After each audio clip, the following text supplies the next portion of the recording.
Capítulo 6. El libro. Cuando llegamos a la conclusión de que todo el mundo vive dormido, nos invade la necesidad imperiosa de despertar y aprovecharnos de ello.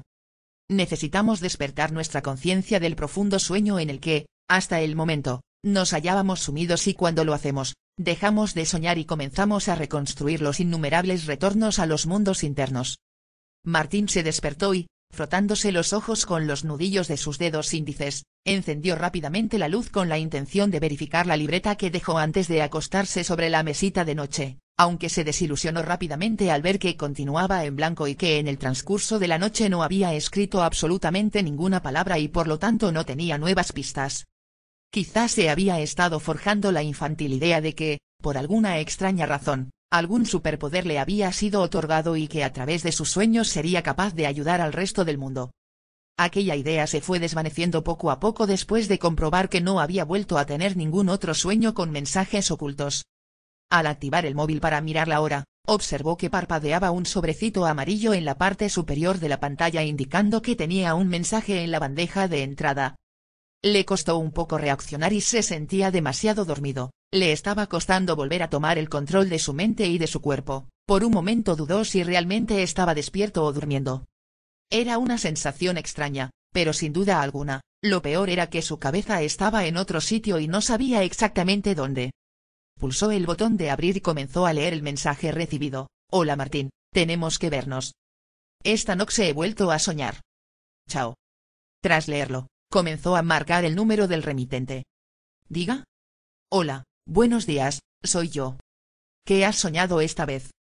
Dijo Martín con un tono impaciente en su voz. Mejor ven y te lo cuento todo con calma mientras desayunamos un poco, respondió Giovanni. Vale, ahora mismo voy, dijo. Te espero, pero no tardes, tengo hambre.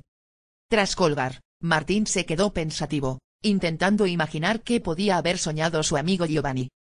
Seguramente sería algo importante, de lo contrario no le hubiera dado importancia y no le hubiese avisado con tanta urgencia.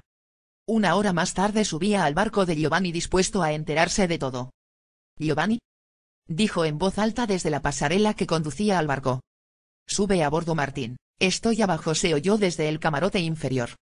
Bajó los 4 escalones que separaban la cubierta superior del interior del velero mientras agachaba la cabeza para no darse un golpe con el quicio de la puerta. Llegas a punto. Acabo de preparar café. ¿Quieres una taza? Gracias, pero ya he desayunado en casa, antes de venir. Pues come algo por lo menos, respondió Giovanni a su amigo ofreciéndole un poco de fruta.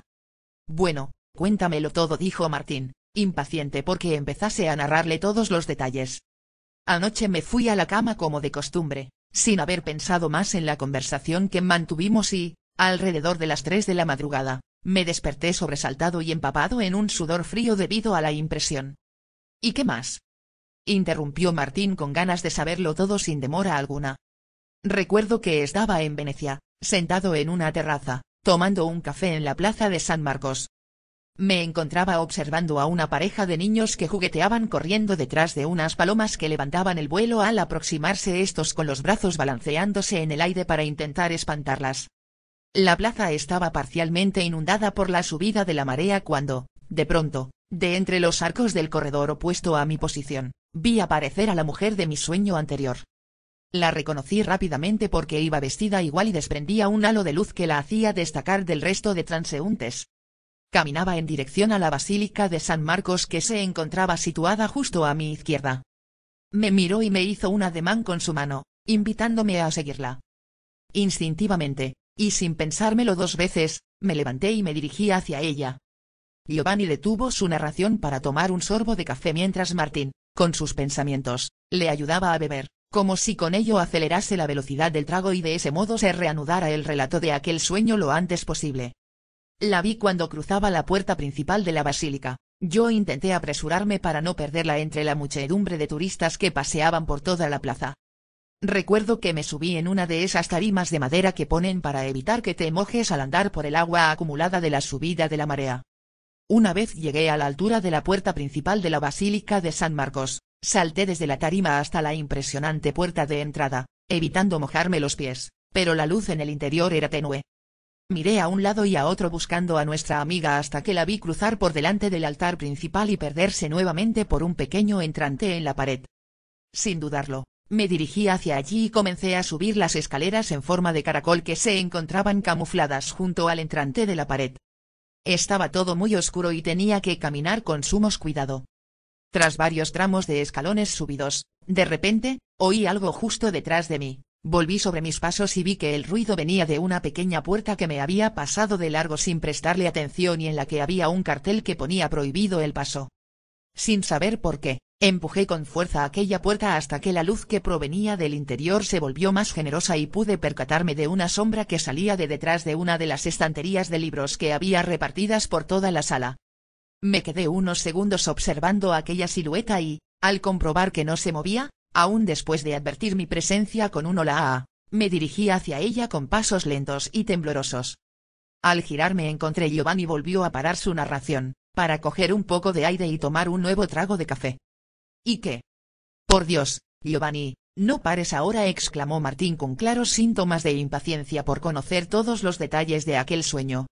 Tranquilo Martín, ahora mismo continuó, relájate un poco, dijo Giovanni mientras depositaba encima de la mesa la taza. Al avanzar un poco la encontré allí, de pie, dándome la espalda.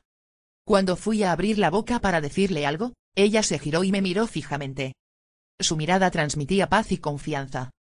Se quedó allí sin decir nada, aunque eso sí, me señaló con su mano uno de entre los muchos libros que habían repartidos por las estanterías.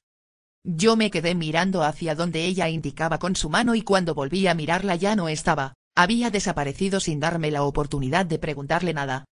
Yo no le di mucha importancia en aquel momento y me acerqué a ver de qué libro se trataba. Recuerdo que llegué a cogerlo, era un libro de estampación antigua, con las tapas bordadas en relieve. La verdad es que no me fijé en el título del libro, lo único que recuerdo es que, cuando lo abrí y pasé rápidamente sus páginas para hojear su interior, observé que en una de ellas había un párrafo subrayado. ¿Qué ponía?, preguntó Martín. Pues lo cierto es que no lo leí. Precisamente en el momento en el que me disponía a hacerlo, oí los pasos de alguien que se acercaba y, rápidamente, me escondí para que no me viera. Pero antes de que entrara guardé el libro en el pequeño hueco que queda entre el suelo y la estantería. Justo en ese momento me descubrió y fue cuando me desperté sobresaltado por la impresión. El silencio se hizo por unos instantes en el camarote, quedándose ambos sin decir palabra alguna hasta que Martín decidió romper este silencio con un resoplido. Cada vez tiene menos sentido todo esto y a la vez hay más elementos que lo nutren, dijo Martín mientras se pasaba la palma de la mano por la cabeza como intentando encontrar una explicación a todo aquello. Yo tampoco entiendo nada en absoluto y jamás me había ocurrido algo parecido, te lo aseguro, dijo Giovanni dejando escapar un pequeño suspiro entre sus labios. Algo está pasando o va a pasar, eso sí que lo presiento. ¿Pero qué? Esa es la cuestión que me está obsesionando desde ayer, dijo Martín mientras Giovanni le miraba con cara de preocupación. Giovanni se levantó y se dirigió a cubierta seguido por Martín. Una vez allí se sentaron para continuar conversando. ¿Y por qué nuestros sueños están relacionados? La verdad es que no entiendo nada. No tengo ni idea. Tenemos que ir a Venecia. El silencio se volvió a instalar entre ellos dejando solo escuchar los crujidos del barco al balancearse en el agua. De acuerdo, ¿cuándo quieres que partamos?, preguntó Giovanni, rompiendo de nuevo aquel incómodo silencio que se había creado después de la propuesta de Martín. Tú ve preparando el barco que yo te avisaré cuando acabe de resolver un par de asuntos, respondió Martín. Eso está hecho. Ahora tengo que irme a arreglar los papeles del accidente del coche, ya seguiremos hablando. ¿Has tenido un accidente con el coche? ¿Cuándo ocurrió?, preguntó Giovanni un poco alarmado y a la vez extrañado de que no se lo hubiese contado antes. No exactamente, dijo contándole a continuación los detalles del accidente sucedido el día anterior. Los dos amigos se despidieron quedando en llamarse si ocurría algún suceso importante mientras tanto. Martín se dirigió a la comisaría de policía de su distrito para poder presentar los papeles del accidente al seguro. Allí, un policía con barriga prominente y un poblado bigote, le atendió con voz ronca desde el otro lado del mostrador mientras le miraba con cara de pocos amigos y le informaba de que el ocupante del vehículo que perdió el control y fue a estrellarse contra su coche, y con otros dos más, había fallecido en la ambulancia de camino al hospital a causa de graves traumatismos. El agente le entregó un informe con lo sucedido para que lo pudiera presentar en su compañía de seguros y poder cobrar el importe de los gastos que le ocasionaría arreglar el coche. Al cabo de unos minutos, Martín abandonó la comisaría tras cumplimentar todos los impresos que le proporcionaron. Una vez en la calle cogió su teléfono y marcó el número que no se atrevió a marcar la noche anterior. Hola, buenos días Lucía, soy Martín. ¿Te pillo en un mal momento o puedes hablar unos minutos? Hola Martín, no te preocupes, no estoy ocupada en este momento. ¿Cómo estás? Bien, ¿y tú? Yo también, me alegro que me hayas llamado, ahora mismo estaba pensando en ti. ¿Y eso? Pues no sé, estaba aquí en el trabajo, repasando mentalmente todo lo que me contaste ayer. Pues te llamaba precisamente por eso, para contarte las últimas novedades. Si te apetece podemos quedar para comer y te lo cuento todo tranquilamente. Además también tengo ganas de verte, añadió Martín esta vez con un tono de voz un poco más bajo. ¿De acuerdo? Estoy impaciente por conocer los nuevos detalles, respondió Lucía. Pues ya te contaré y verás que cada vez está la cosa más interesante. ¿A qué hora te va bien que quedemos? Preguntó Martín. Si quieres a eso de las 2 podemos vernos cerca de la parada de metro de Arco del Triunfo. Perfecto, allí te esperaré. Bueno, te dejo que sigas con tus cosas, nos vemos luego, ¿vale? De acuerdo, hasta dentro de nada. Un beso, dijo Lucía despidiéndose.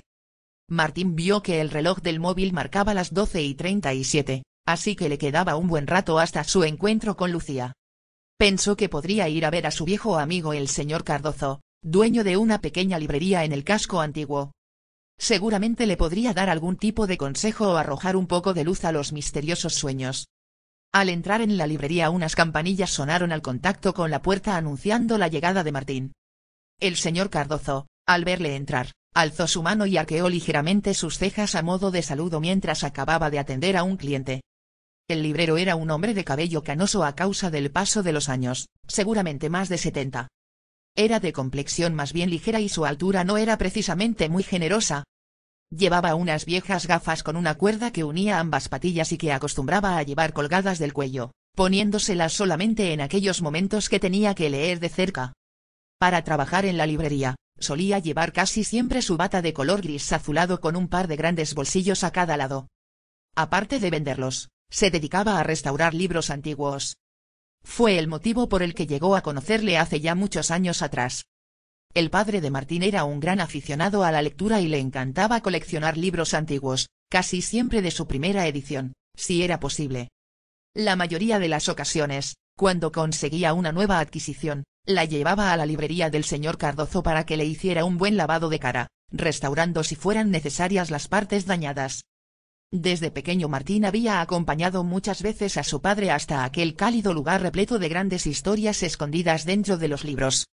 Martín pasó horas y horas de su infancia leyendo libros de aventuras, esperando a que su padre acabase de realizar sus gestiones en aquella librería. Había sido un prestigioso abogado penalista y su madre, que siempre le acompañaba en sus viajes, era su más leal asesora.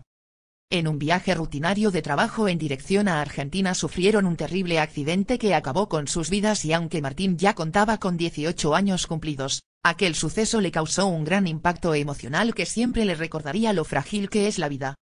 Tras la muerte de sus padres, Martín le otorgó la responsabilidad del mantenimiento y cuidado de la colección de libros de su padre. Pensó que aquellos libros no estarían en mejores manos que en las de aquel viejo amante de los libros.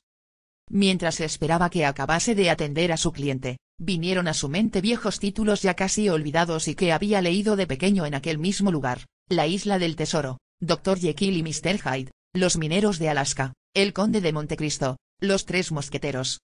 Fue como si por un momento su vida hubiese retrocedido más de 20 años y se encontrara, con sus pantalones cortos y sus horribles gafas de pasta, sentado en el cálido suelo de la librería leyendo aquellos libros. Aquel recuerdo le embargó de la nostalgia de tiempos pasados donde la inocencia infantil y las despreocupaciones reinaban en su vida.